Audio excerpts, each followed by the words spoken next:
Ito guys, 10 pirasong dahon ng tuba-tuba at pakukuluan natin sa 3 basong tubig.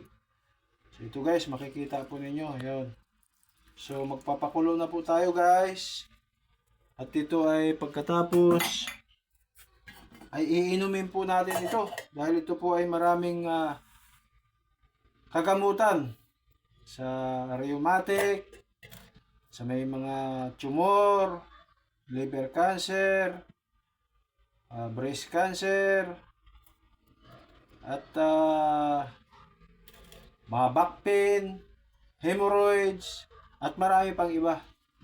So ito guys, dito na tayo guys at magpapakulo na po tayo at pagkatapos po nito ay ate pong susubukan inumin. Okay? Okay. Okay, so nakasaksak po ba? Okay.